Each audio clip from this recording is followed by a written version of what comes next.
பீகாரில் நடந்த எஸ்ஐஆரில் 1/7/2025 வெளியிடப்பட்ட பட்டியலில் உங்கள் பெயர் இருந்தால் நீங்கள் அதை அடையாளமாக காட்டலாம். எதுக்கு காட்ட முடியும்? இங்க நான் ஓட்டு வாங்குறதுக்கா? இல்ல, அது அவங்க பெற்றோர்கள் யாருன்னா அவங்க என்ரோல் ஆயிருந்தா அப்படின்னு சொல்லிருக்கணும்ல. அப்படி இல்ல, அனுமானம் செஞ்சுக்கிறதுக்கு யாரு உங்களுக்கு அதிகாரம் இருக்கு? இப்படி அனுமானம் ஏன் பண்ண போக வேண்டிய தேவை இருக்குன்னா, என்ன பதிவு பண்ணிட்டேன் பீகார்ல நடந்ததுல, மறுபடியும் என்ன நான் இங்க பதிவு பண்ணலாம்னு சொன்னா சொல்றவங்க முட்டாள் நினைக்க கூடாதுன்றதுக்காக இப்படி அனுபவம். ஏத்துக்கிறவங்கள என்ன சொல்லுவீங்க? நான் அதை ஏத்துக்கிறேன்னு ஒருத்தர் சொல்றாருல்ல, அப்ப அவர் எப்படின்னு பேர் சொல்லி அழைப்பீங்க? எலெக்ஷன் கமிஷனோட இந்த ப்ராசஸ் அவங்க நடைமுறைப்படுத்தின விதம், குறிப்பா ஞானேஷ்குமார் அவரோட பிரஸ் மீட்ல பல குளறுபடிகள் நடந்திருக்கு அப்படின்னு கேள்வி கேட்டதுக்கு, இது எல்லாமே பிஎல்ஏஸோட சேர்ந்துதான் செஞ்சிருக்கிறாங்க பிஎல்ஓஸ். அப்படி இருக்கும்போது அந்த தப்பு அப்படி நடந்ததுன்னா பிஎல்ஓ தான் பொறுப்பு, பிஎல்ஏஸும் பொறுப்பு, அவங்களும் கோஆர்டினேட் பண்ணி தானே பண்றாங்க, எங்க கிட்ட அந்த விமர்சனத்தை கொண்டு வரக்கூடாதுன்னு சொல்றாரு பீகார்ல நடந்த. அது ஏற்றுக்கொள்ளக்கூடிய விளக்கம் இல்லை. ஏன்னா 100% பியூரிஃபைடு ஓட்டர் லிஸ்டுக்காக தான் எஸ்ஐஆர் நடத்துறீங்க. ஸ்பெஷல் இன்டென்சிவ் ரிவிஷன், சிறப்பு தீவிர சீராய்வு அப்படி பண்றீங்க அப்படின்னா அதோட விளைவு என்னவா இருக்கணும்? 100% சரியான லிஸ்ட் இருக்கு. அப்படி இல்ல, அது ஹியூமன் இன்டர்வென்ஷனால வந்ததுன்னு சொல்றது அதுதான் காரணம் அப்படின்னா அது சீராய்வு கிடையாது, தீவிர சீராய்வு கிடையாது, அதுல ஒரு சிறப்பும் கிடையாது. இன்னைக்கு 4ஆம் தேதி, இன்னைக்கு ஆரம்பிச்சிருக்கணும். எனக்கு தெரிந்து எங்களுடைய கழக தோழர்கள் சொன்னது ஒரு 5 மாவட்டங்களுக்கு மேல எந்த பிஎல்ஓவும் எந்த வீட்டுக்குமே வரல. எங்க பிஎல்ஏ டூல ரெடியா இருக்கிறாங்க, ஆனா அவங்க பிஎல்ஓ வரல. திருப்பூர் மாவட்டத்துல வந்தவங்க எனுமரேஷன் ஃபார்ம் கொடுத்துட்டு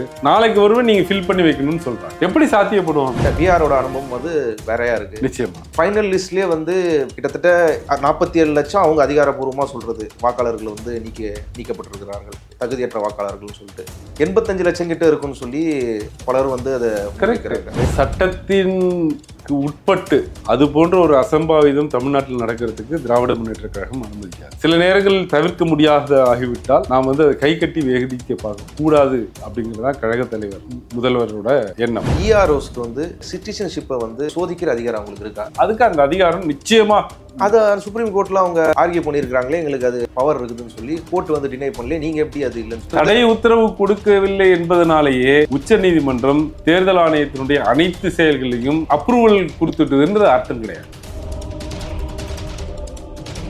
ட்ரைப்ஸ் நேயர்களுக்கு வணக்கம். இன்றைய நிகழ்ச்சியில் நம்மோடு பேச திராவிட முன்னேற்ற கழகத்தின் சட்டத்துறை செயலாளர், ராஜ்யசபா உறுப்பினர், மூத்த வழக்கறிஞர் திரு என்ஆர் இளங்கோ அவர்கள் இணைந்துள்ளார். வாருங்கள் அவரோடு பேசுவோம். சார் வணக்கம். வணக்கம். இந்திய தேர்தல் ஆணையம் ஏற்கனவே பீகார்ல வாக்காளர் பட்டியலில் சிறப்பு தீவிர திருத்தத்தை செஞ்சிருக்கிறாங்க. அதன் போதே இந்தியா முழுக்க அதை செய்ய போறதா அறிவிச்சிருந்தாங்க. அதன் தொடர்ச்சியா 27 அக்டோபர் மாதம் 2025 தமிழ்நாடு இன்னும் பிற மாநிலங்களில் வாக்காளர் பட்டியலில் சிறப்பு தீவிர திருத்தம் நடத்த போறதா அறிவிச்சிருந்தாங்க. அந்த அறிவிப்பை எதிர்த்து திராவிட முன்னேற்ற கழகத்தின் சார்பில் அதன் பொதுச் செயலாளரின் பேரில் நீங்க ரிட் பெட்டிஷன் உச்சநீதிமன்றத்தில் தாக்கல் செஞ்சிருக்கீங்க. அதாவது அந்த ஆர்டரை குவாஷ் பண்ணணும் அப்படின்னு சொல்லி. இது ஒரு எலெக்ஷன் கமிஷனோட கான்ஸ்டியூஷன் பவருக்கு உட்பட்டு தான் எலெக்ஷன் கமிஷன் இதை செய்யுது அப்படின்னு சொல்லி அவங்க தரப்புல வாதம் வச்சிருக்காங்க. அது பொதுவெளியிலையும் வச்சிருக்காங்க. சுப்ரீம் கோர்ட்ல ஏற்கனவே பீகார் எஸ்ஐஆர் குறித்த வழக்குகளையும் அந்த வாதங்கள் வச்சிருக்காங்க. சுப்ரீம் கோர்ட்டால் அது மறுக்கப்படலை. இப்படி ஒரு ப்ராசஸ் அவங்க செய்கிறத சுப்ரீம் கோர்ட் அதை அவங்களோட அதிகாரத்துக்கு மீறினதா சொல்லி இந்த விமர்சனங்களோ இல்லை அதை மறுக்கவோ செய்யலை. அப்படி செய்யாதின் போது இது இந்த முறை இருக்குல்ல, இந்த எஸ்ஐஆரோட முறை அவங்களுக்கு கொடுக்கப்பட்ட சட்ட வழிகாட்டத்திற்கு மீறினதாக இருக்கிறதா அவங்க ரிட் பெட்டிஷன்ல நீங்க குறிப்பிட்டிருக்கீங்க. அது எப்படி முரண்பாடா இருக்கு? அதாவது இந்திய அரசியலமைப்பு சட்டத்தில் உருவாக்கப்பட்ட ஒரு நிறுவனம் எலெக்ஷன் கமிஷன் ஆஃப் இந்தியா. இந்திய அரசியலமைப்பு சட்டம் ஒரு வாக்காளர் பட்டியலை தயாரிப்பதும் அதை மேற்பார்வையிடுவதும் எலெக்ஷன் கமிஷனுக்கு மட்டுமே அதிகாரம் உள்ளது அப்படின்னு சொல்லிடுறாங்க. இப்போ கான்ஸ்டியூஷன் தான் முடிஞ்சிச்சா அப்படின்னா இல்லை. கான்ஸ்டியூஷனை ஒட்டி ரெப்ரசன்டேஷன் ஆஃப் பீப்புள் ஆக்ட் 1951 வருது, 1951 வருது. அதற்கப்புறம் நிறைய ரூல்ஸ் இருக்குது, கான்டக்ட் ஆஃப் எலெக்ஷன் ரூல்ஸ் இருக்குது. ஆனால் நமக்கு இந்த வாக்காளர் பட்டியலுக்கு எது முக்கியம்னு பார்த்தீங்கன்னா எலக்டோரல் ரெஜிஸ்ட்ரேஷன் ரூல்ஸ் 1960. அப்போ நம்ம 4 சட்டத்தை கணக்கில் எடுத்துக்கணும். அரசியலமைப்பு சட்டம், representation of people act 1950, representation of people act 1951, அதுக்கப்புறம் கான்டக்ட் ஆஃப் எலெக்ஷன் ரூல்ஸ். இதில் அரசியலமைப்பு சட்டம் அதிகாரத்தை மட்டும்தான் கொடுக்கும். ஆனால் அந்த அதிகாரத்தை எப்படி நிறைவேற்றுவது அப்படிங்கிறது மற்ற சட்டங்கள் சொல்லும். எல்லா இதுக்குமே அப்படிதான். அதாவது இப்போ ஒரு சட்டம் ஒழுங்கு அப்படிங்கிறது வந்து கன்கரண்ட் லிஸ்ட்டில் இருக்குது, ஒத்திசைவு பட்டியல் இருக்குன்னு சொல்லுவாங்க. அந்த சட்டம் ஒழுங்கை எப்படி நிறைவேற்றுறது? ஒத்திசைவு பட்டியல்னால் ஒன்றிய அரசாங்கம் வந்து இந்தியன் பீனல் கூட ஏற்படுத்தும். நாம் இங்கே வந்து தமிழ்நாடு மாநிலத்துக்கு ஏற்ற மாதிரி டெபாசிட்டர்ஸோட interest, protection of interest of depositors act, woman harassment act அப்படின்னு தமிழ்நாடு தனியாக நம்முடைய மாநிலத்துக்கு உகந்தது போல நாம் சட்டங்களை இது பண்ணுறோம். அப்போ அதிகாரம் கொடுக்கப்படுவது தான் அரசியலமைப்பு சட்டம். அந்த அதிகாரத்தை எப்படி நிறைவேற்ற வேண்டும் என்பது தனித்தனி சட்டங்களாக நாடாளுமன்றத்திலும் தேவை ஏற்படின் சட்டமன்றத்திலும் நிறைவேற்றப்படும்.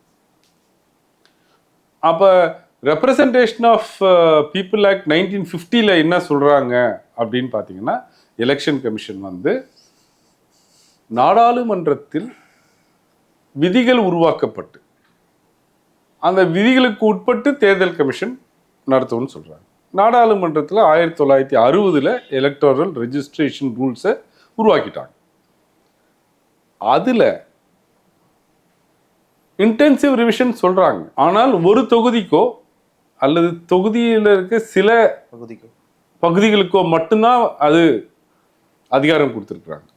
ஒரு மொத்த மாநிலத்திற்கும் செய்ய முடியும் அப்படிங்கிறது ரெப்ரசன்டேஷன் ஆஃப் பீப்புள் ஆக்ட் 1950 கிடையாது, 1951 கிடையாது, எலக்ட்ரல் ரெஜிஸ்ட்ரேஷன் ரூல்ஸ் 1960 கிடையாது. சரி, ஒரு வாதத்துக்காக ஒரு தொகுதிக்கு சொல்றத நான் வந்து என்னோட டிஸ்கிரிஷனில் நான் மொத்த மாநிலத்திற்கும் எடுத்துக்கொள்வேன் அப்படின்னு எலெக்ஷன் கமிஷன் ஒரு வாதம் வச்சதுன்னா அதற்கு கூட சென்ட்ரல் கவர்மெண்ட்டோட ஒன்றிய அரசோட கெசட் நோட்டிஃபிகேஷனில் ரூல்ஸ் போட்டு வந்திருக்கும். அது இல்லைங்க. ஒன்று. ரெண்டாவது, இந்த எனுமரேஷன் ஃபார்ம் அப்படின்னு ஒன்று கொடுக்குறாங்க. அந்த எனுமரேஷன் ஃபார்ம் எந்த விதிகளின் அடிப்படையில் உருவாக்கப்பட்டது அப்படின்னா கிடையாது. எலெக்ஷன் கமிஷனுக்கு விதிகளை உருவாக்குவதற்கு அதிகாரம் இருக்கான்னா கிடையாது. விதிகளுக்கு உட்பட்டு நாடாளுமன்றத்தினுடைய சட்டத்திற்கும் விதிகளுக்கும் உட்பட்டு தான் நடக்கணும். இல்லை, இதில் ஒரு குறுக்கீடு. எனுமரேஷன் ஃபார்ம், அதாவது இந்த எஸ்ஐஆர்ன்றதே 2002, 2005 இங்கே தமிழ்நாட்டில், இல்லை பீகாரில் 2000 அவங்க 10 தடவை செஞ்சிருக்கிறதா சொல்றாங்க. இது வரைக்கும் 1950 இதே தான் செஞ்சிருக்குன்னு சொல்றாங்களே.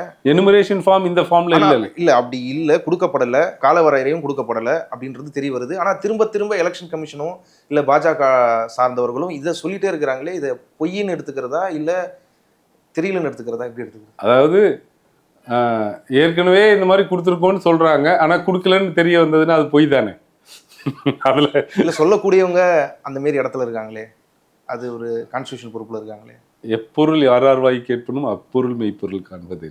அதான் யாரு எவ்வளோ பெரியவங்க சொன்னா என்ன, பொய்னா பொய் தான். இப்போ இந்த எஸ்ஐஆர் அப்படின்னு சொல்லி அந்த ஸ்பெஷல் இன்டென்சிவ் ரிவிஷன்ற வார்த்தையே கான்ஸ்டியூஷன்ல இருக்கா? கான்ஸ்டிடியூஷன்ல அந்த மாதிரியான வார்த்தைகள் ரிவிஷன் பத்தியே சொல்லலை. நான் ஏற்கனவே சொன்ன மாதிரி அதிகாரம் கொடுக்கப்பட்ட அரசியலமைப்பு சட்டத்தில் கொடுக்கப்பட்ட அதிகாரத்தின் அடிப்படையில் நாடாளுமன்றத்தில் சட்டத்தை உருவாக்கினார்கள், சட்டத்திற்கு ஏற்பட்ட விதிகளை உருவாக்கினார்கள். அந்த விதிகள்லையோ அந்த சட்டங்கள்லையோ ஸ்பெஷல் இன்டென்சிவ் ரிவிஷன் அப்படி என்ற வார்த்தை எங்கேயுமே பயன்படுத்தப்படவில்லை. அது என்ன அவ்வளோ ஸ்பெஷல் அப்படின்னா, நான் புதுசாக பண்ண போகிறேன் அப்படிங்கிறதுக்காக பண்ணுறாங்க. ஸ்பெஷல்ன்ற வார்த்தை அங்கே எங்கேயுமே இல்லை. ஸ்பெஷல் சம்மரி ரிவிஷன் கூட இருக்கு, ஸ்பெஷல் இன்டென்சிவ் ரிவிஷன் கிடையாது. ஒன்று. நான் ஏற்கனவே சொன்ன மாதிரி இந்த எனுமரேஷன் ஃபார்ம் எந்த இடத்துலையும் கிடையாது. ஒன்று. ரெண்டாவது, இப்போ பீகார் மாடல்லேருந்து தமிழ்நாடு மற்றும் மற்ற அந்த 12 மாநிலங்களுக்கு ஒரு சில திருத்தங்களோடு இந்த உத்தரவை போட்டிருக்காங்க. 27/10/2025 உத்தரவு. அதில் முக்கியமாக பார்க்க வேண்டியது என்னன்னா, எனுமரேஷன் டாக்குமெண்ட்டோடு சேர்த்து அந்த ஃபார்மோடு சேர்த்து நீங்கள் எந்த ஆவணமும் தர தேவையில்லை. அது வெளியே இருந்து பார்த்தா அப்பா நல்லா இருக்கே, எந்த டாக்குமெண்ட்டும் கொடுக்க வேண்டாம்னு சொல்லிட்டாங்களே அப்படின்னு நினைக்கிறாங்க. ஆனால் அதில் வரக்கூடிய விதி மீறல்களும் சட்ட மீறல்களும் அதிகம். என்னன்னா, நம்மகிட்ட எல்லார்கிட்டேருந்தும் எனுமரேஷன் ஃபார்ம் வாங்கிட்டு போயிடுவாங்க. வாங்கிட்டு போயிட்டு டிராஃப்ட் ரோலில் போட்டுருவாங்க. டிராஃப்ட் ரோலில் போட்ட பிறகு அதற்கப்புறம் இஆர்ஓ, அதாவது வாக்காளர் பட்டியல் பதிவு அதிகாரி நோட்டீஸ் கொடுப்பார். மிஸ்டர் இளங்கோ நீங்கள் டாக்குமெண்ட் கொடுங்க, ஏ நீங்கள் கொடுங்க, சி நீங்கள் கொடுங்க, எனக்கு டி பிடிக்கும் அவர்கிட்ட நான் கேட்க மாட்டேன். இப்போ முழுக்க முழுக்க டிஸ்கிரிஷன் ஆஃப் அன் இண்டிவிஜுவல். அது யாருக்கு நோட்டீஸ் கொடுக்கணும், யாருக்கிட்ட இருந்து ஆவணம் கேட்கணுன்றது ஒரு தனிப்பட்ட அதிகாரியோடைய விருப்பு வெறுப்புகளுக்கு உள்ள போய் உட்காந்துருச்சு. அதுக்கு குறிப்பிட்ட கைட்லைன்ஸ் எதுவும் கிடையாது. இல்ல 1987க்கு முன்னாடி பிறந்தவங்களுக்கு அப்படி யாருக்கிட்ட டாக்குமெண்ட் கேட்கணும்னு சொல்றாங்க, என்ன டாக்குமெண்ட் கொடுக்கணும்னு சொல்றாங்க. ஆனா யாருக்கிட்ட டாக்குமெண்ட் கேட்கணுங்கிறது இஆர்ஓவோட தனிப்பட்ட முடிவு. இஆர்ஓ வந்து 2002 உங்க பேர் இருந்ததுன்னா நீ டாக்குமெண்ட் கொடுக்க வேண்டாம், அவங்க பசங்க டாக்குமெண்ட் தர வேண்டாம். 1987க்கு முன்னாடி பிறந்திருந்தா அவரோட ஆவணங்களை மட்டும் கொடுத்தா போதும். 87ல இருந்து 2004 வரைக்கும் பிறந்திருந்தா அவருக்கும் அவருடைய பெற்றோர்ல யாராவது ஒருத்தருக்கும் கொடுத்தா போதும். 2004க்கு பிறகு பிறந்திருந்தா அப்பா அம்மா 2 பேருக்கும் கொடுக்கணும். இப்படிதான் சொல்றாங்க. என்ன ஆவணங்கள் கொடுக்கணுன்றதுக்கு வந்து வழிமுறைகள் இருக்கு. யாரு ஆவணங்கள் கொடுக்கணுன்றது யார் முடிவு பண்ணுவா? இஆர்ஓன்ற ஒரே தனி மனிதன். அவருடைய விருப்பு வெறுப்புகளுக்கு அவர் எதை ஒட்டி இது பண்ணுவாரு? என்னுடைய டேட்டா பேஸ்ல இல்லைங்கிற, என்னுடைய எலெக்ஷன் கமிஷனோடைய டேட்டா பேஸ்ல உங்க பற்றியான விவரங்கள் இல்லை, நீங்க கொடுத்த விவரங்கள் ஒத்து வரல அல்லது இல்லை என்றால் நான் உங்ககிட்ட ஆவணம் கேட்பேங்கிறாங்க. அந்த டேட்டா பேஸ் எங்க இருக்கு? யார் டேட்டா பேஸை குறிப்பிடுறாங்க? டேட்டா பேஸ் தான் சொல்றாங்க, அது பர்டிகுலர் கிடையாது. சரி, நான் ஒரு வழக்கறிஞராக, ஒரு மெம்பர் ஆஃப் பார்லிமெண்ட்டா நான் என்ன அசியூம் பண்ணிக்கிறேன்? டேட்டா பேஸ் அப்படின்னா எலெக்ஷன் கமிஷனோட வெப்சைட்ல போட்டிருக்க 2002 மற்றும் 2005 இந்த எஸ்ஐஆரோட பட்டியல் போட்டிருக்காங்க. அந்த பட்டியல் தான் டேட்டா பேஸ் நான் நினைச்சுக்கிறேன். நேற்றையிலிருந்து இன்னைக்கு வரைக்கும் எங்களுக்கு வந்திருக்கிற புகார்கள் என்னன்னா, நான் என்னுடைய உதாரணத்தையே சொல்றேன். நான் 2002 அண்ணா நகர்ல 13வது மெயின் ரோட்ல இருந்தேன். அதாவது வந்து அது வேற, அப்போ வந்து வில்லிவாக்கம் தொகுதியில் இருந்தது. நான் வாக்களித்தது கிருஷ்ணசாமி மெட்ரிகுலேஷன் ஸ்கூல்ல வாக்களித்துட்டு இருந்தேன். அது அந்த வைகை காலனி என்ற அந்த இதுக்குள்ளதான் இருக்கு. அந்த ஸ்கூலுமே அங்கதான் இருக்கு. நான் அங்கதான் வாக்களிச்சேன். இப்ப அந்த டேட்டா பேஸை எடுத்து பார்த்தா பாகம் எண் 620 621 கிருஷ்ணசாமி மெட்ரிகுலேஷன் ஸ்கூல்னு போட்டுட்டு அதை ஓபன் பண்ணி பார்த்தீங்கன்னா விருகம்பாக்கம் வாக்காளர் பட்டியல் உள்ள இருக்கு. கரெக்ட். இப்ப எனக்கு தெரியும் எப்படி ஓரளவுக்கு எனக்கு கம்ப்யூட்டர் தெரியும். என்கிட்ட ஜூனியர்ஸ் இருக்காங்க, அவங்க இன்னும் கொஞ்சம் கம்ப்யூட்டர் நல்லா தெரிஞ்சவங்க. அவங்களோட உதவியோட தேடி வேற ஏதோ ஒரு வாக்குச்சாவடி பெயர்ல, ஆனா அதே தொகுதியில என் பேரை கண்டுபிடிச்சு எடுத்தேன். இது நான் ஒரு நாடாளுமன்ற உறுப்பினர், எனக்கு என்னுடைய வாக்கு ரொம்ப அவசியம், அதனால நான் மெனக்கெட்டு இது பண்றேன். அது ஒரு பேடானா நினைக்கிறவங்க டே டு டே லைஃப்ல அவங்க அதை அவ்வளவு ரிஸ்க் எடுத்து பார்க்க மாட்டாங்க. மற்றவர்களுக்கு இது என்ன அவசியம்? இவங்க போயிட்டு இதை எடுத்து போய் தேடி எடுத்து போய் இஆர்ஓ கிட்ட கொடுத்து டாக்குமெண்ட் கொடுத்து ஃபைட் பண்ணி அவர்கிட்ட என்கொயரி இது பண்ணி இல்ல இப்போ வாக்கு உறுதிப்படுத்திக்குவாங்களா? அதான் இப்போ நான் வாக்காளர் அப்படின்றத உறுதிப்படுத்த வேண்டிய பொறுப்பை ஒரு வாக்காளர் மாதிரியே சுமத்துறதுன்றது சரியா? எலெக்ஷன் கமிஷன் நிச்சயமா கிடையாது. நிச்சயமா இந்த ப்ராசஸ் அதானே. இந்த ப்ராசஸ் அதான். சரியா சொல்றீங்க. ரெண்டாவது பெரிய பிரச்சனை நான் சொல்றேன் கேளுங்க. இப்போ டிராஃப்ட் ரோல் போட்டார், எங்கிட்ட டாக்குமெண்ட் கேட்கிறாரு. இப்போ டிராஃப்ட் ரோல்ல வந்து நான் அவர் எங்கிட்ட டாக்குமெண்ட் கேட்டது தப்பு, என்னோட பெயர் 2002 இருக்கு, என்கிட்ட டாக்குமெண்ட் கேட்டுக்கூடாதுன்னா நான் அப்பீல் போடணுமா போடக்கூடாதா? ஆனால் அதுக்கு ப்ரொவிஷன் கிடையாது. ஆனால் சட்டத்தில் இடம் இருக்கு. இந்த எஸ்ஐஆரோட நோட்டிஃபிகேஷன் 27/10/2025 அப்பீல் கிடையாது. ஆனால் தேர்தல் ஆணையம் எல்லா ஊர்லேயும் வெளியிட்ட காணொலி காட்சி மூலமாக எல்லா அரசியல் கட்சிகளுக்கும் சொன்னது 2 இடத்துல அப்பீல் இருக்குன்ட்டு. சட்டத்தில் அதுக்கு இடம் கிடையாது. கடைசியா ஃபைனல் ரோல் வந்து February மாதம் ஃபர்ஸ்ட் வீக்ல போடுவாங்க. அதுல உங்க பேர் சேர்க்கலன்னா தான் நீங்க அப்பீல் போட முடியும். 2 அப்பீல் வந்து ஒரு ஆர்டருக்கு மேல ஒரு அப்பீல் தான். அதாவது இஆர்ஓடைய உத்தரவுக்கு எதிர்க்க கலெக்டர் மேல கலெக்டர்கிட்ட ஒரு அப்பீல் போடலாம். கலெக்டரோட உத்தரவுக்கு எதிர்க்கு மேல சீஃப் எலெக்ஷன் ஆஃபீஸர் தமிழ்நாடுக்கு ஒரு அப்பீல் போடலாம். ஒரு தடவை தான் அந்த சான்ஸ் இருக்கு. டிராஃப்ட் ரோலுக்கும் ஒரு அப்பீல் கொடுக்கணும் அப்படின்னா அது கொடுக்கப்படவில்லை. அது விதிகளுக்கு முரணானது. இதைத்தான் நாங்கள் சுப்ரீம் கோர்ட்ல சொல்றோம். உங்களுடைய அதாவது பீகாரில் எஸ்ஐஆர் நடத்துனீங்க, குழப்பமான நடவடிக்கை, அதிக குழப்பமான விளைவுகள். அப்போ அதுலேருந்து பாடம் கற்றுந்துருக்கணும். பாடம் கற்றுட்டு நீங்கள் வந்து 30 நாள் 54 நாள் ஆக்கிட்டேன்னு பெருமை பேசிட்டு, உண்மையிலே 54 நாள் ஆக்கலை, பெருமை பேசிட்டு குழப்பத்தை அதிகப்படுத்தியிருக்கிறேன். அதனால தான் நாங்கள் உச்சநீதிமன்றம் போக வேண்டிய அவசியம் ஏற்பட்டது. 2002, 2005 எஸ்ஐஆர்ல ஏற்கனவே பதிவானவங்களுக்கு ஒரு கிரைட்டீரியா, 2004க்குள்ள பிறந்தவங்களுக்கு ஒரு கிரைட்டீரியா, இப்படி கிளாசிஃபை பண்ணி ஒரு ஈக்குவாலிட்டி இல்லை. அது எப்படி எல்லாருக்கும் சம உரிமை சம ஓட்டு ஒரு ஓட்டுன்றது தானே கான்ஸ்டியூஷன் சொல்றது. கரெக்ட். அதுக்கு எதிராக அதாவது அவங்க என்ன சொல்றாங்க, அது வந்து நீங்க ஆர்டினரி ரெசிடென்டான்னு பார்க்கணுன்றதுக்காக அப்படி பண்ணா, ஆர்டினரி ரெசிடென்ட்னா 20 வருஷத்துக்கு முன்னாடி அங்க இருந்தாதான் அவன் ஆர்டினரி ரெசிடென்டா என்ன? அதுக்கு வரையறை எதுவும் இல்லை, கால வரையறை எதுவும் இல்லை. இவங்க சொல்ற அந்த டைம் லைன்லாம் வந்து இல்ல நீங்க அதை அப்படி புரிஞ்சுக்க கூடாது. எப்படி புரிஞ்சுக்கணும்னா, ஆவணங்கள் தர தேவையில்லை. யார் ஆவணம் தர தேவையில்லை? 2002 அல்லது 2005 வாக்காளர் பட்டியலில் உங்க பேர் இருந்தா நீங்க தர தேவையில்லை, அல்லது உங்க பிள்ளைகள் தர தேவையில்லை. அப்போ அவங்க ஒரு கிளாஸ். அப்படின்னா தேர்தல் ஆணையம் என்ன நினைக்குது, 20 வருடங்கள் நீங்கள் ஒரு இடத்துல குடியிருந்தால் நீங்க ஆர்டினரி ரெசிடென்ட் நான் அப்படின்னு எடுத்துக்கிறேங்கிறான். அது முறையா? கிடையாது.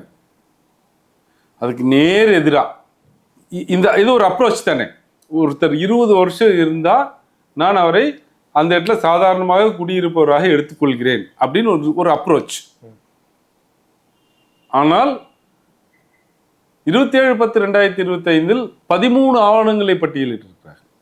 13வது ஆவணமா என்ன சொல்றாங்கன்னா, பீகாரில் நடந்த எஸ்ஐஆரில் 1/7/2025 வெளியிடப்பட்ட பட்டியலில் உங்கள் பெயர் இருந்தால் நீங்கள் அதை அடையாளமாக காட்டலாம். எதுக்கு காட்ட முடியும்? இங்க நான் ஓட்டு வாங்குறதுக்கா?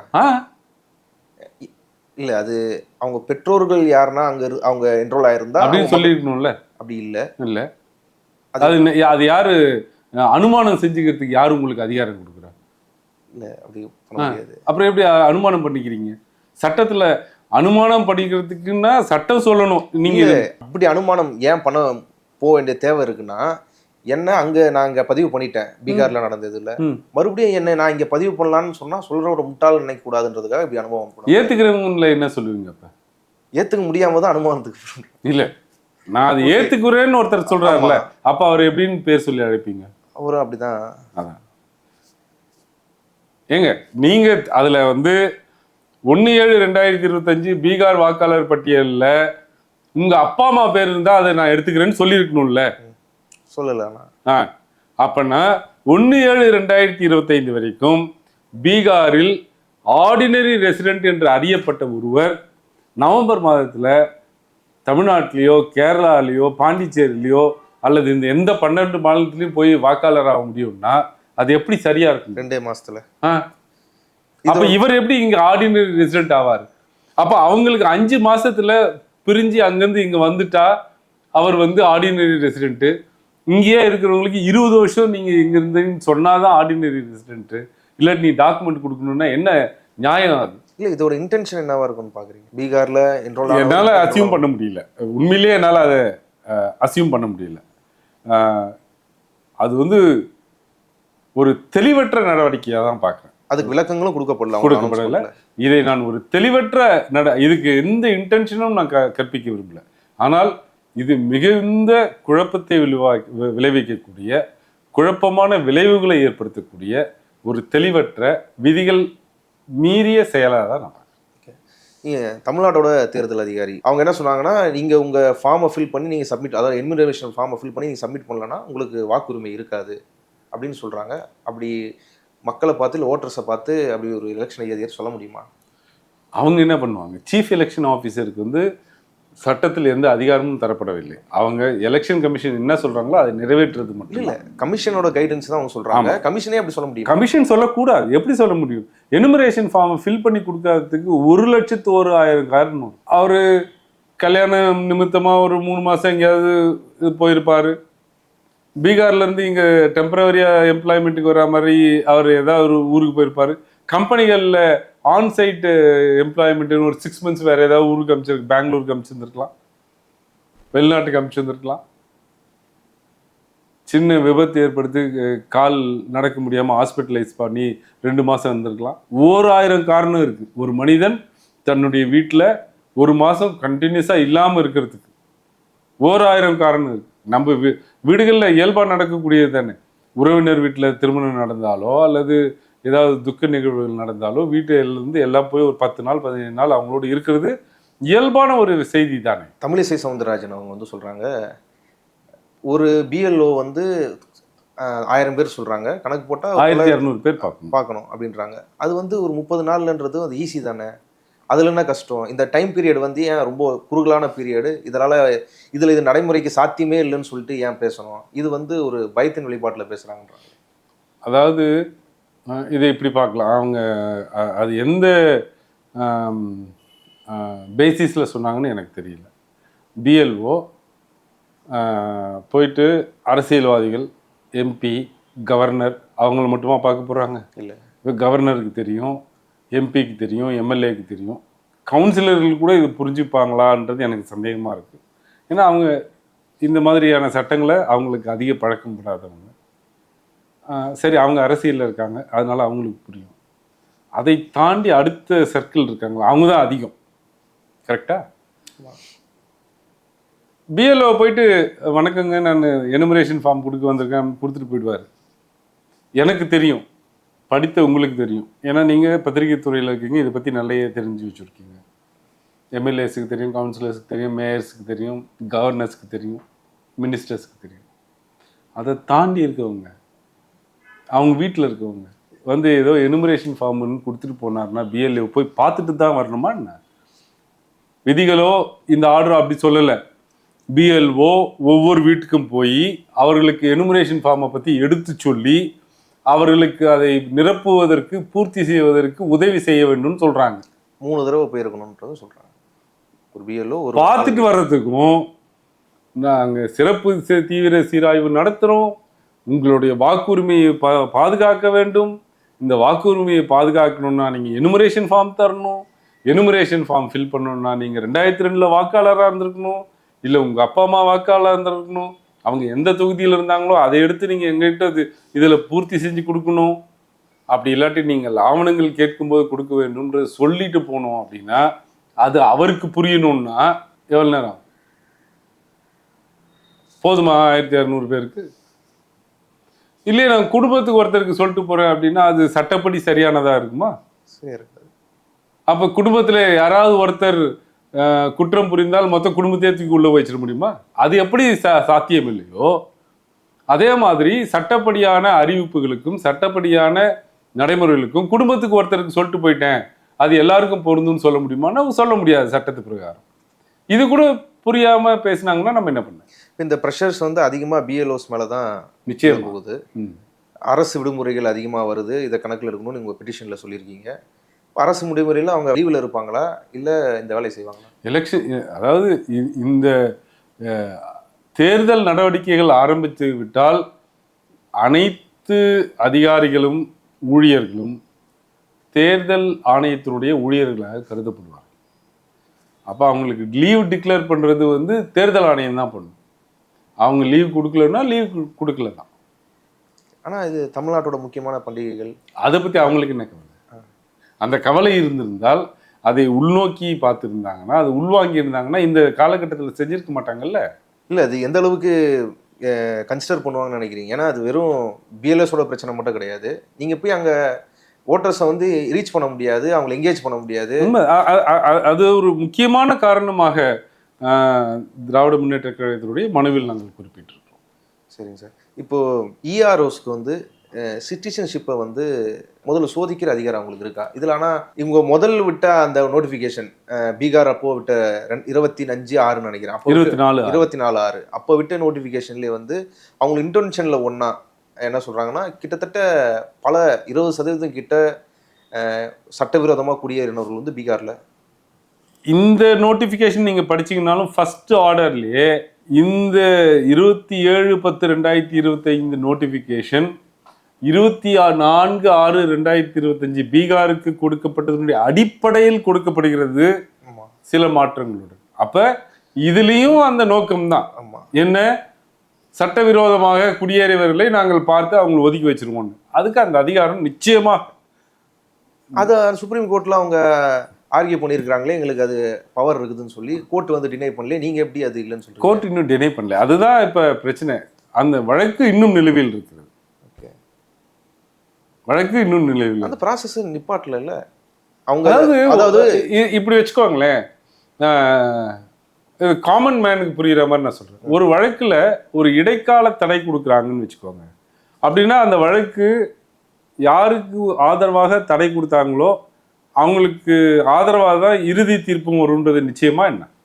அப்படி இல்லை, கிடையாது. அப்படின்னா தடை கொடுக்கலன்னு வச்சுக்கோங்க, இறுதி தீர்ப்பு அவர்களுக்கு எதிராக தான் வருன்றது அவசியமா என்ன? ஓகே, கிடையாது. இப்போ சுப்ரீம் கோர்ட் அதை டினை பண்ணலன்றதுனாலே அவங்களுக்கு அது அந்த அத்தாரிட்டி இருக்குதுன்னு. தடை உத்தரவு கொடுக்கவில்லை என்பதனாலேயே உச்ச நீதிமன்றம் தேர்தல் ஆணையத்தினுடைய அனைத்து செயல்களையும் ஒரு அப்ரூவல் கொடுத்துட்டுதுன்றது அர்த்தம் கிடையாது. அப்போ இவங்க திரும்ப ஞானேஷ்குமாரா இருக்கட்டும், இவங்க சொல்ற எங்களுக்கு அதுக்கான அதிகாரம் இருக்குதுன்னு சொல்றது உண்மை கிடையாது. கிடையாது, எங்களை பொறுத்தவரைக்கும் நிச்சயமா கிடையாது. ஆனா 2003 வந்து பீகார்ல நடந்த அந்த நோட்டிபிகேஷன்ல கிளைம்ஸ் அப்ஜெக்ஷன்ஸ் அப்படின்ற டாபிக் கீழே இஆர்ஓ வந்து அதை வெரிஃபை பண்ணலாம் அப்படின்றது ஏற்கனவே இருக்கிற எஸ்ஐஆர்ல அது கொடுத்துருக்காங்களே. இஆர்ஓக்கு அந்த அதிகாரம் கொடுக்கப்பட்டிருக்குன்னா அப்போ அவங்க என்ன அதிகாரம் கேட்குறீங்க நீங்க? சிட்டிசன்ஷிப்பை வெரிஃபை அதுக்கு தான் கேட்குறது. அது கன்ஃபியூஸே பண்ணாதீங்க. ரெப்ரசன்டேஷன் ஆஃப் பீப்புள் ஆக்டும் அந்த ரூல்ஸும் எங்கேயுமே ஒருவர் இந்திய குடிமகன் தானா என்பதை சோதிப்பதற்கு ஆராய்வதற்கு எலெக்ஷன் கமிஷனுக்கு எந்த அதிகாரத்தையும் கொடுக்கவில்லை. எலெக்ஷன் கமிஷனுடைய பார்வையில் என்ன, இந்திய குடிமகனாக இருக்க வேண்டும், 18 வயது நிரம்பி இருக்கணும். 18 வயது நிரம்பினது ஆட்டோமேட்டிக் பர்த் சர்டிஃபிகேட். இந்திய குடிமகன்றது ப்ரிசம்ப்ஷன். ஒருத்தர் இங்கே இருக்கிறார், குடியிருக்கிறார் அப்படின்னா அவர் வந்து இந்திய குடிமகன் தான் அப்படிங்கிறது ப்ரிசம்ப்ஷன். இந்திய குடிமகன் இல்லை, அவர் வெளிநாட்டுக்காரர் அப்படின்னா அவர் உரிய விசால இங்கே இருக்காரு அப்படின்னு அர்த்தம். மூணாவது ஆர்டினரி ரெசிடென்ட்டா இல்லையான்றதான். அதுக்கு தான் என்கொயரி பண்ண முடியும். ஒருத்தர் இந்திய குடிமகன் இல்லை அப்படின்னா அது வந்து ஹோம் மினிஸ்ட்ரி என்ன பண்ணணும், என்ன வகையான விசாரணைகள் செய்ய வேண்டும், எப்படி நோட்டீஸ் கொடுக்கணும் அப்படின்னு அவங்களுக்கு தான் வழிமுறைகள் கொடுக்குறாங்க. எலெக்ஷன் கமிஷனுக்கு அந்த அதிகாரம் கிடையவே கிடையாது. அதை பைபாஸ் பண்ணியிருக்காங்களா? ஆமாம், பைபாஸ் நேரடியாக எங்கேயும் சொல்லலை. நாங்கள் அதை பார்க்க போகிறோன்ட்டு அந்த ஆப்ஜெக்டில் சொல்கிறாங்களே தவிர இஆர்ஓ வந்து சிட்டிசன் ஆஃப் இந்தியாவான்னு பார்ப்பேன்னு எங்கேயும் சொல்லலை. இது அவங்களுக்கு கொடுத்துருக்க ரிக்வயர்ட் டாக்குமெண்ட்ஸ் இருக்குல்ல, அது வந்து என்ஆர்சி ரிக்வயர்ட் டாக்குமெண்ட்ஸோட பொருந்தது. அந்த வகையிலையும் இது வந்து என்ன சொல்றாங்கன்றது விமர்சனம். பல ஆவணங்கள்ல எடுத்துக்காட்டாக இந்த 11 ஆவணம் அப்படின்னு பீகார்ல சொன்னாங்க. எடுத்துக்காட்டாக இந்த 13 ஆவணங்கள் தான் சொல்றாங்க. இது மட்டும்தான் அப்படின்னு சொல்லல. அதனால அது நான் அப்படியே நான் ஆர்கியூ பண்ண மாட்டேன். ஆதார் அங்க சேர்க்கல ஏற்கனவே, அதுக்கப்புறம் கோர்ட்ல ஆர்டர் வந்த பிறகு இன்ட்ரீம் ஆர்டர் வந்த பிறகு அதை சேர்த்தாங்க.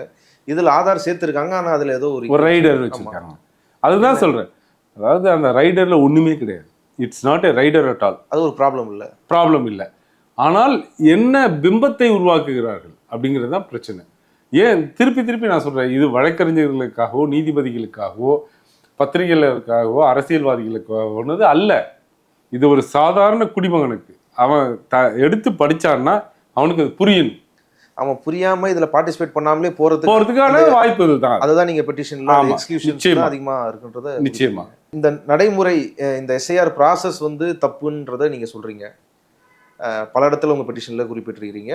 ஆனா இந்த ப்ராசஸே ஜென்யூனாக நடக்குமா, இவங்க குறிப்பிட்டிருக்கிற ப்ராசஸே ஜென்யூனாக நடக்குமானா பிஆரோட அனுபவம் வந்து வேறையா இருக்கு. நிச்சயமா ஃபைனல் லிஸ்ட்லேயே வந்து கிட்டத்தட்ட 47 லட்சம் அவங்க அதிகாரப்பூர்வமாக சொல்றது வாக்காளர்கள் வந்து நீக்கப்பட்டிருக்கிறார்கள், தகுதியற்ற வாக்காளர்கள்னு சொல்லிட்டு 85 லட்சம் கிட்ட இருக்குன்னு சொல்லி பலர் வந்து அதை முன்வைக்கிறாங்க.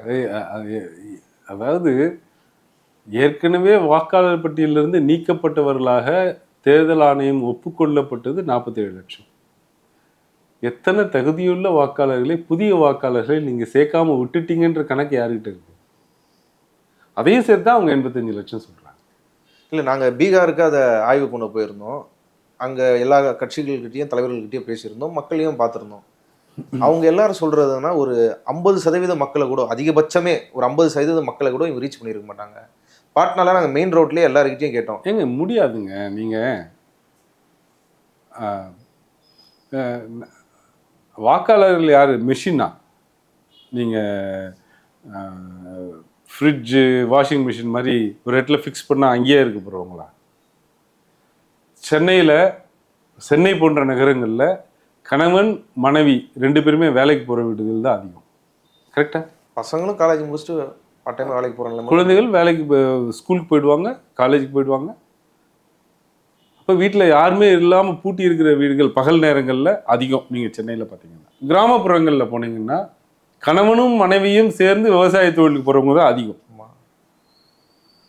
பகல் நேரங்களில் காலையில் 10 மணியிலிருந்து 5 மணி வரைக்கும் வீட்டில் வந்து ஹோம் மேக்கராக இருக்கக்கூடிய பெண்கள் ரொம்ப குறைவு. ஹோம் மேக்கராக இருக்கக்கூடிய பெண்கள், படித்த பெண்கள், அவங்களுக்கு அது புரியும். ஆனால் பிஎல்ஓ வந்து கொடுக்குறப்ப அதை வாங்கி அவங்க உள்வாங்கி அதை புரிஞ்சுக்கிட்டு தன்னுடைய கணவர்கிட்ட எடுத்து சொல்லுவாங்களா, எத்தனை பேருன்னு கேட்டு வாங்குவாங்களா அப்படிங்கிற விஷயம் இருக்கு. ஹோம் மேக்கராக இருக்கக்கூடிய பெண்கள் ரொம்ப கம்மி தான், குறைவான அளவில் தான் இருப்பாங்க. இல்லை, அதான் இப்படி பல பேர் ரீச் பண்ண முடியல பீகாரில். ஆனால் ஒரு 15-12 நாள்லேயே வந்து 90% மக்களை வந்து நாங்கள் கவர் பண்ணிட்டோம், ஓட்டர்ஸை வந்து கவர் பண்ணிட்டோன்னு சொல்லி அதில் 65 லட்சம் பேர் தகுதியற்ற வாக்காளர்னு டேபிள் ஒர்க் தானே. டேபிள் ஒர்க் பண்ணிங்கன்னா இந்த மாதிரி பிரச்சனைகள் தான் வரும். நிச்சயமாக இது டேபிள் ஒர்க் நிறைய இருக்கும். இன்னைக்கு 4ஆம் தேதி, இன்னைக்கு ஆரம்பிச்சிருக்கணும். எனக்கு தெரிந்து எங்களுடைய கழகத்தோழர்கள் சொன்னது ஒரு 5 மாவட்டங்களுக்கு மேலே எந்த பிஎல்ஓவும் எந்த வீட்டுக்குமே வரல. எங்கள் பிஎல்ஏ டூலாம் ரெடியாக இருக்கிறாங்க, ஆனால் அவங்க பிஎல்ஓ வரல. பூத் ஏஜென்ட் வந்து திமுக பூத் ஏஜென்ட் வந்து ரெடியாக இருக்காங்க, ஆனால் யாரும் வரல. 5 மாவட்டத்தில் 5 மாவட்டம் பேர் குறிப்பிட முடியுமா? காஞ்சிபுரம், சென்னை, இங்கெல்லாம் யாருமே வரல. இன்னும் சில மாவட்டங்களில் வந்தவங்க, திருப்பூர் மாவட்டத்தில் வந்தவங்க எனுமரேஷன் ஃபார்மை கொடுத்துட்டு நாளைக்கு வருவேன் நீங்கள் ஃபில் பண்ணி வைக்கணும்னு சொல்கிறாங்க. எப்படி சாத்தியப்படும்? அது உங்களுக்கு கைட்லைன்ஸு 3 தடவை வரணும், உங்களுக்கு புரிய வைக்கணும், அவங்கள என்கேஜ் பண்ணணும், இப்படிலாம் தானே கைட்லைன்ஸு. இன்றைக்கு துணை பொதுச் செயலாளராக இருக்கக்கூடிய, இன்றைக்கு துணை பொதுச் செயலாளராக நியமிக்கப்பட்டிருக்கக்கூடிய மரியாதைக்குரிய அமைச்சர் திரு மு.பே. சாமிநாதன் எனக்கு அங்கேருந்து ஃபோன் பண்ணி சொல்கிறாங்க, நாங்கள் வந்தவங்க, நாங்கள் பார்த்தோம், பத்திரிகையாளர்கள் கூட இங்கே இருக்கிறாங்க அப்படின்னு சொல்கிறாங்க. இப்போ எலெக்ஷன் கமிஷன் எப்படியா இருந்தாலும் ஒரு டிராஃப்ட் வந்து வெளியிடுவாங்க. அதில் ஏற்கனவே வந்து இறந்தவங்க பீகாரில் உயிரோடு இருந்தவர்கள் பேர் வந்து இறந்தவர்கள் பட்டியலில் இருந்தது. பல வீடு நண்பர்கள் இப்போ ஃபைனல் லிஸ்ட்லேயும் வந்து 0வா இருக்குது. அதாவது கடவுளுக்கு அப்புறமா இறந்தவர்களை உயிர் தெழுவதற்கும் உயிரோடு இருக்கவங்களை இறந்தவர்களாக்குவதற்கும் தேர்தல் ஆணையத்துக்கு மட்டும்தான் உரிமை இருக்கு, அதிகாரம் இருக்கு. சார், இப்போ அதேமாரி நடைமுறை சிக்கல்கள், பொய்யான ஒரு கணக்கை வந்து தேர்தல் ஆணையம் வெளியிட்டாலோ, இல்லை டிராஃப்ட் ரோடில் என்யூமரேஷன் ஃபார்ம் ஃபில் பண்ணவங்களோட பேர் வரலனாலோ, இதெல்லாம் நடைமுறையில் இந்தமாரி முறைகேடுகள்லாம் நடந்தால் இங்கே இருக்கிற கட்சிகள், இது இருக்கக்கூடிய கட்சிகள் இல்லை உங்கள் பிஎல்ஏஸ் வச்சோ இது நடைமுறையில் எப்படி எதிர்கொள்ள திட்டம்? திராவிட முன்னேற்ற கழகம் இந்த அச்சுறுத்தலை நீண்ட நாட்களாக எதிர்பார்த்திருக்கிறது. குறிப்பாக ஜூன் மாதத்தில் பீகாரில் இது போன்ற ஒரு அறிக்கையை வெளியிட்டார்கள். அது நீங்கள் அதனுடைய டைம்லைன் பார்த்தீங்கன்னா 23/6/2025 அன்றைக்கு ஹிந்துவில் election commission proposes to conduct எஸ்ஐஆர்னு போட்டாங்க. 23/6/2025. அதாவது எலெக்ஷன் கமிஷன் பீகாரில் தீவிர சீராய்வை எடுத்துவதற்காக உத்தேசித்திருக்கிறது என்று போட்டார்கள். மறுநாள் 24/6/2025 அன்றைக்கு அதுக்கு உத்தரவு போட்டாங்க. அதற்கு மறுநாள் 25/6 அன்றைக்கு அதை ஆரம்பிச்சிட்டாங்க. இதுக்கு எந்த அரசியல் கட்சியோ மெயின் ஸ்டேக் ஹோல்டர்ஸ் யார் எலெக்ஷன்ல? Election commission, recognised political parties, அதுக்கப்புறம் ரெஜிஸ்டர்ட் பொலிட்டிக்கல் பார்ட்டிஸ், அப்புறம் வாக்காளர். இந்த 3 தளங்கள் தானே. இதுல முக்கியமா தளங்களாக இருக்கக்கூடியது அரசியல் கட்சிகள், recognised and registered political parties. இவங்க யாரையும் கூப்பிட்டு எந்த ஆலோசனையும் நடத்தல, அவங்க பாட்டு செஞ்சுட்டு போயிட்டாங்க. அன்னையிலிருந்து கழகத் தலைவர் அவர்கள் இது நிச்சயமாக இந்தியா முழுமைக்கு கொண்டு வரப்போகிறார்கள் அப்படின்னு சொல்லி சட்டத்துறை உட்பட எல்லா அணிகளும் விளக்க கூட்டம் நீங்க தான் நடத்துறீங்க.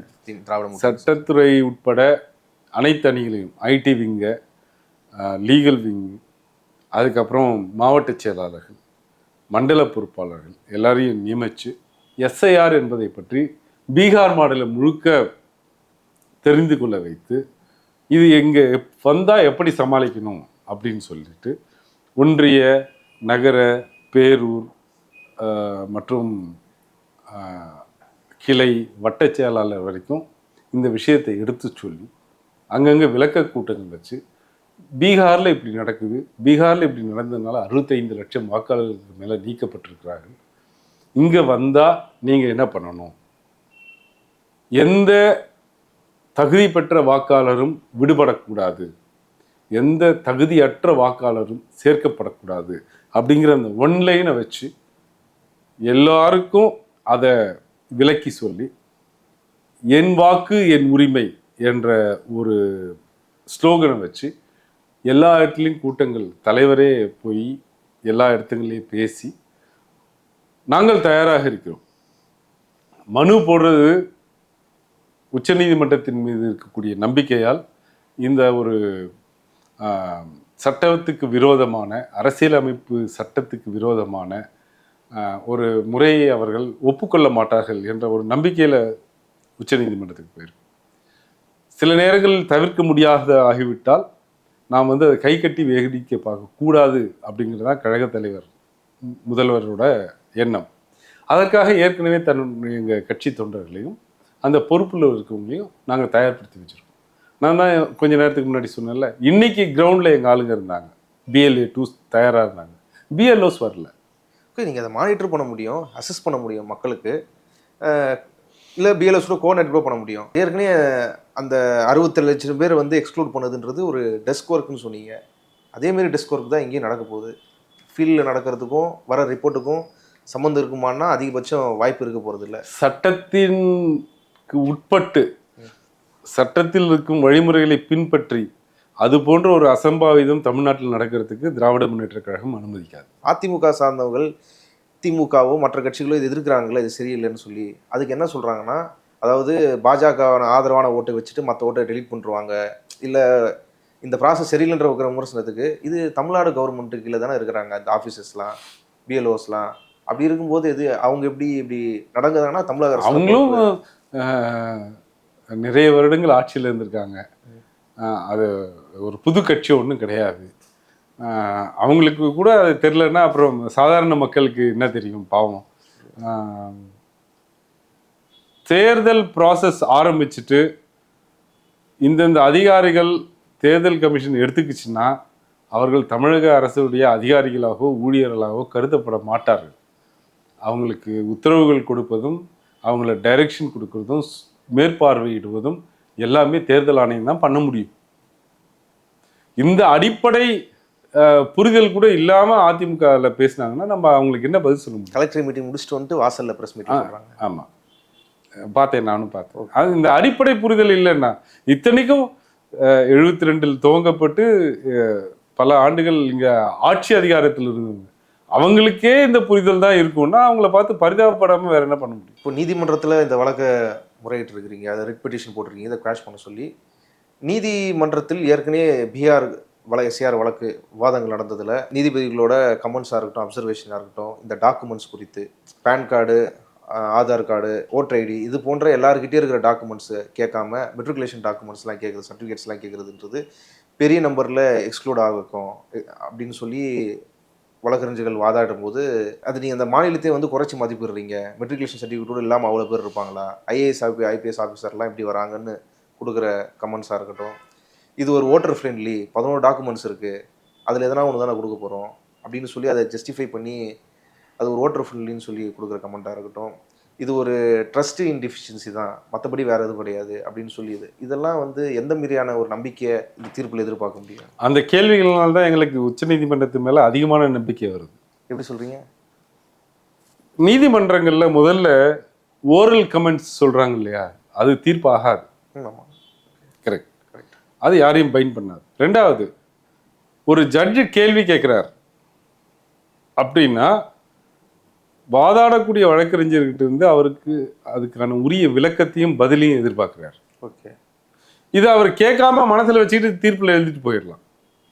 ஒரு ஜட்ஜு ஓப்பன் மைண்டடாக கேள்வி கேட்குறாருன்னா, எப்பவுமே எந்த வழக்குலையும் ஜட்ஜு வந்து ரொம்ப நல்லா இன்ட்ராக்ட் பண்ணுறாரு, அட்வொகேட் கிட்ட கொஸ்டின்ஸ் கேட்குறாருன்னா அவர் ஒரு சார்ந்து இருக்கிறாருன்னு அர்த்தம் கிடையாது. ஜட்ஜோட கடமை வந்து தீர தன்னுடைய மனசு சாட்டிஸ்ஃபை ஆகிற வரைக்கும் ஒரு வாதத்தில் பெயரை ஜஸ்டிஃபை பண்ணுற மாரி கேட்குறாரு. அவர் கேள்வி கேட்பார், அவர் எதிர்த்து தான் கேள்வி கேட்பார். நீங்கள் ஏன் இப்படி சொல்கிறீங்க, இப்படி ஏன் இருக்கக்கூடாதுன்னு கேள்வி கேட்பார். அவர் மனசில் வர நியாயமான சந்தேகம் அது. அவர் ஒரு ஹியூமன் பீயிங் தானே. அப்போ அவர் தனக்கு இருக்கிற, அவருக்கு தெரியும் பீகார் எலெக்ஷன் எவ்வளோ முக்கியம், அதனுடைய வாக்காளர் பட்டியல் எவ்வளோ முக்கியம், அது ஜனநாயகத்துக்கு எவ்வளோ முக்கியம்னு அவருக்கு தெரியுது. அதில் தான் தவறான தீர்ப்பு கொடுத்துருக்கூடாதுன்ற கன்விக்ஷனும் அவருக்கு இருக்கு. அப்போ தனக்கு ஏற்படும் நியாயமான சந்தேகத்தை ஓப்பனாக கேட்கும்போது தான் எங்களுக்கு நீதிமன்றத்தின் மேலே அதிகமான நம்பிக்கை வருது. நீதிமன்றமும் சொல்லியிருக்கு, இதில் ஒரு பெரிய அளவிலான மக்கள் தொகை ஓட்டர்ஸ் வந்து வெளியேற்றப்பட்டார்கள்னா நாங்கள் இந்த ப்ராசஸ் மொத்தத்தையுமே வந்து திரும்ப பெறுவோன்ற மாரி சொல்லியிருக்காங்க. நிச்சயமாக சொல்லியிருக்காங்க. பீகாரில் இப்போ அந்த மாரி ஒரு பெரிய நம்பர் தான் வந்து எக்ஸ்க்ளூட் ஆயிருக்கு. அந்த இம்பேக்ட் வந்து நீங்கள் போடுற கேஸில் இருக்குமா? அப்படி ஒன்று அங்கே ப்ரூவ் ஆயிருக்கு, ஒரு பெரிய நம்பர் எக்ஸ்க்ளூட் ஆயிருக்கு.